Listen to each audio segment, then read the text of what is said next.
नमस्कार दोस्तों, मैं सतनाम सिंह आपका फिर से एक बार अपनी वीडियो में स्वागत करता हूं। आज हम एक ऐसे शख्स के बारे में बातें करेंगे जो हाल ही में दुनिया के सबसे अमीर इंसान बने हैं। आपने पहले बात सुनी होगी, सबसे अमीर इंसान जेफ बेजोस थे, लेकिन उनको पछाड़ते हुए दुनिया के सबसे अमीर इंसान अब बन गए हैं एलन मस्क। दोस्तों, इनकी कंपनी ने शेयर की कीमतों में बड़ा उछाल देखा, जिसके बाद कुल संपत्ति के मामले में पहले पायदान पर ये पहुंच गए। ये जगह मस्क ने ऑनलाइन शॉपिंग प्लेटफॉर्म अमेजॉन के संस्थापक जेफ बेजोस को पीछे छोड़कर हासिल की है। जेफ बेजोस साल 2017 से इस स्थान पर थे। मस्क की इलेक्ट्रॉनिक कार कंपनी टेस्ला ने इस साल अपनी मार्केट वैल्यू में काफ़ी बढ़ोतरी की है। बुधवार को यह पहली बार $700 बिलियन तक पहुंच गई थी, जो car company Toyota, Volkswagen, Hyundai, GM और फोर्ड की कुल मार्केटेड वैल्यू से भी अधिक है। अमेरिका के कई आर्थिक विश्लेषकों ने लिखा है कि अमेरिका में सत्ता बदलने के बाद एलन मस्क की कंपनी का भविष्य और भी सुनहरा हो सकता है।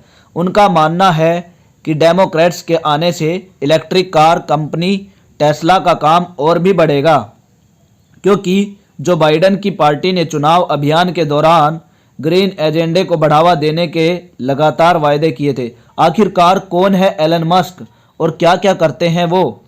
एलन मस्क के काम का दायरा सिर्फ भविष्य की कारें बनाने वाली कंपनी तक ही सीमित नहीं है। उनकी कंपनी टेस्ला इलेक्ट्रिक कारों में लगने वाले पुर्जे और बैटरियां बनाती है, जिन्हें दूसरे कार निर्माताओं को बेचा जाता है। वे घरों में लगने वाले सोलर एनर्जी सिस्टम बनाते हैं, जिसकी मांग वक्त के साथ साथ बढ़ी है। वे एक अंतरिक्ष अन्वेषण कंपनी के साथ भी साथ साथ चलाते हैं। साथ ही में वे अमेरिका में super fast underground transport system का खाका भी तैयार कर रहे हैं। आज के समय में एलन मस्क की पहचान एक अमेरिकी उद्यमी यानी कि हम बोले बिजनेसमैन के तौर पर हैं, पर उनका जन्म दक्षिण अफ्रीका में हुआ था। उनकी मां पूर्णतया रूप से कनाडा की है मूल रूप से कनाडा की है और पिता दक्षिण अफ्रीका के। मस्क के अनुसार उन्हें बचपन से ही किताबें पढ़ने का बहुत शौक था। वे कहते हैं कि बचपन में मैं बहुत ज़्यादा शांत हुआ करता था, इस वजह से मुझे बहुत परेशान भी किया जाता था। 10 साल की उम्र में एलन मस्क ने कंप्यूटर प्रोग्रामिंग सीखी और 12 साल की उम्र में उन्होंने ब्लास्टर नामक एक वीडियो गेम तैयार किया, जिसे एक स्थानीय मैगजीन ने उनसे $500 में खरीदा। इसे मस्क की पहली बिजनेस उपलब्धि भी कहा जा सकता है, यानी कि पहली बिजनेस अचीवमेंट भी बोला जा सकता है।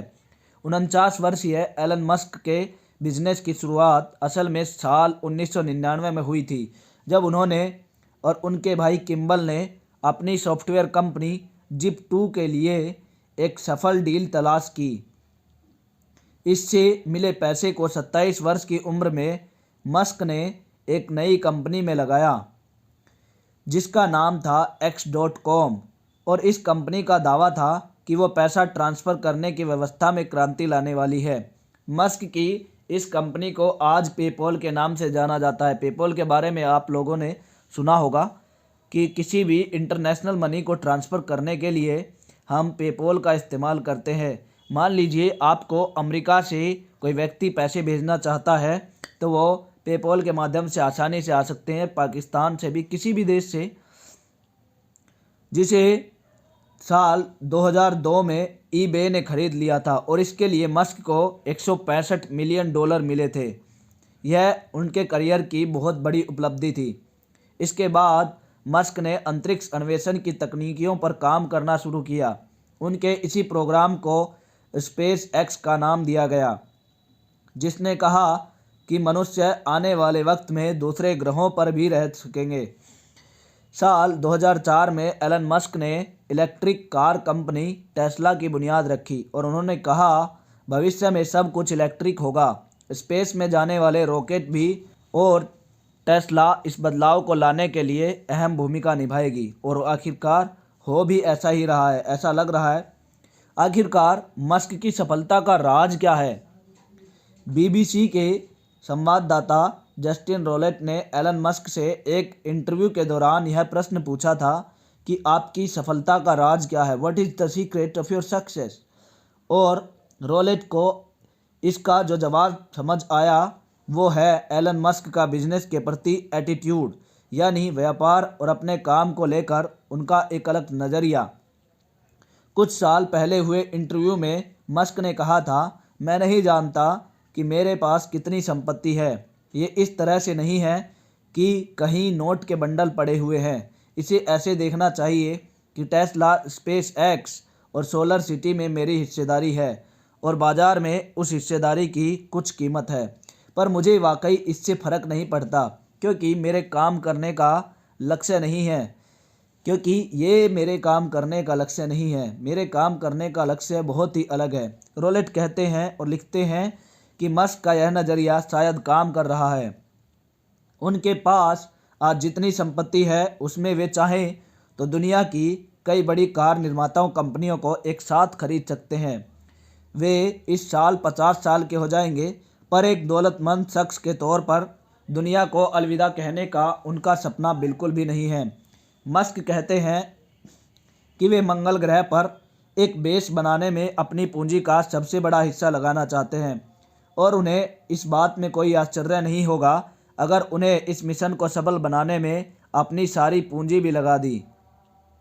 मंगल ग्रह पर मनुष्यों का एक बेस मस्क की नज़र में बहुत बड़ी सफलता होगी। वे मानते हैं कि इससे भविष्य बेहतर होगा।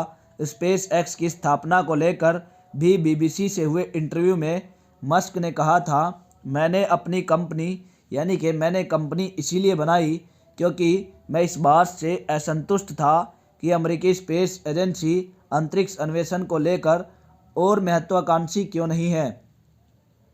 वो क्यों और आगे जाने का नहीं सोच पा रही हैं। मैं उम्मीद करता हूँ कि भविष्य में चांद और मंगल ग्रह पर हमारा बेस होगा और वहाँ के लिए लगातार फ्लाइट्स चलें। वो कहते हैं कि लोग मुझे इंजीनियर के रूप में जानें। उनका मानना है कि लोग उन्हें इंजीनियर के रूप में जानते हैं। मस्क चाहते हैं कि लोग इन्हें एक निवेशक से ज़्यादा एक इंजीनियर के रूप में जानें। रोलेट के साथ इंटरव्यू में उन्होंने कहा, मैं हर सुबह किसी नई टेक्निक समस्या का हल ढूंढने के लिए उठना चाहता हूँ। बैंक में कितना पैसा है इसे मैं बिल्कुल भी सफलता नहीं मानता, इसे मैं सफलता का पैमाना नहीं मानता। रोलेट फिर लिखते हैं कि मस्क कार उद्योग में क्रांतिकारी बदलाव लाना चाहते हैं।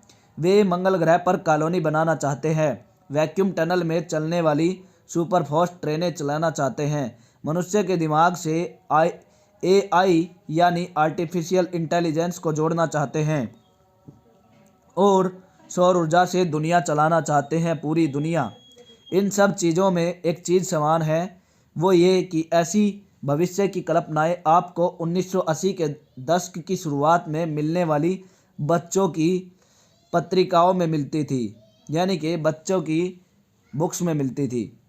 और इसमें कोई छिपी हुई बात नहीं कि मस्क का बचपन दक्षिण अफ्रीका में बहुत सारी पत्रिकाएं, किताबें पढ़कर और फिल्में देखकर गुजरा।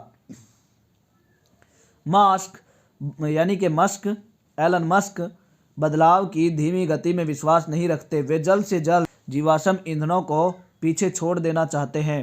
साथ ही मानवता के अस्तित्व को लंबे समय तक बनाए रखने के लिए वे मंगल ग्रह पर उपनिवेश विकसित करने के पक्षधर हैं। जो आखिर उनकी बात है। एक और बात उनके सामने आती है, वो है जोखिम उठाने की आदत। एलन मस्क जोखिम उठाने वाले शख्स हैं और उन्होंने यह साबित किया है। 2008 में जब दुनिया ने आर्थिक मंदी का सामना किया तो मस्क की हालत भी काफ़ी ख़राब हो गई थी। इसके बाद उनकी कई कंपनियों ने कई असफलताएं देखी। They saw a lot of failures. Space x के पहले तीनों लॉन्च फेल हुए। टेस्ला में भी उत्पादन से जुड़ी कई समस्याएं आती रही। They got a lot of problem. और मस्क तंगी में फंस गए। अपने साक्षात्कार में एलन मस्क ने बताया, यानी कि अपने इंटरव्यू में उन्होंने बताया कि एक वक्त ऐसा भी आया जब उन्हें अपने खर्चों के लिए दोस्तों से पैसे उधार लेने पड़े, पर क्या उन्हें कभी दिवालिया होने का डर नहीं हुआ। इस सवाल के जवाब में एलन मस्क ने जस्टिन रोलेट से कहा था, ज़्यादा से ज़्यादा क्या होता, मेरे बच्चों को सरकारी स्कूल में जाना पड़ता तो इसमें क्या बड़ी बात होती, मैं खुद सरकारी स्कूल में पढ़ा हूँ। रोलेट लिखते हैं, हमारी मुलाकात के दौरान मैंने पाया था कि मस्क एक चीज़ से ज़रूर निराश थे और वो थी आलोचनाएं। उनका कहना था कि आलोचनाएं किसी आधार पर होनी चाहिए, पर यहाँ पर तो लोग खुलेआम टेस्ला के डूबने का इंतज़ार कर रहे हैं, मेरी कंपनी के डूबने का इंतज़ार कर रहे हैं। हालांकि उन्होंने कहा कि वे आलोचनाओं की वजह से अपने इरादों में कभी भी बदलाव नहीं करते। मस्क के अनुसार जब उन्होंने स्पेस एक्स और टेस्ला की नींव रखी थी तब उन्हें खुद विश्वास नहीं था कि वो इससे पैसा कमा सकेंगे। नेक्स्ट जो सबसे अच्छी बात है वो है काम करने की लत।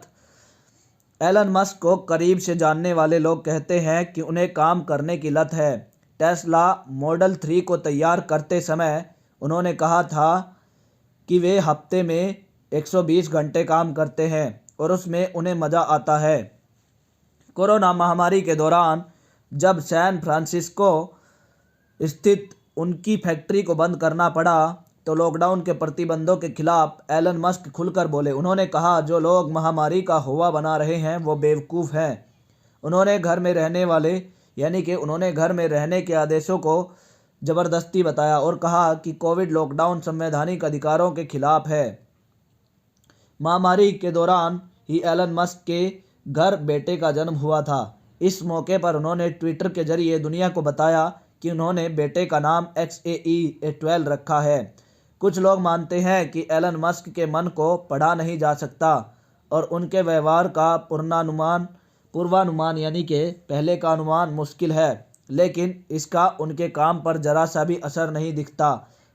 बतौर वे बिजनेसी है लेकिन वे एक दूरदर्शी इंसान हैं।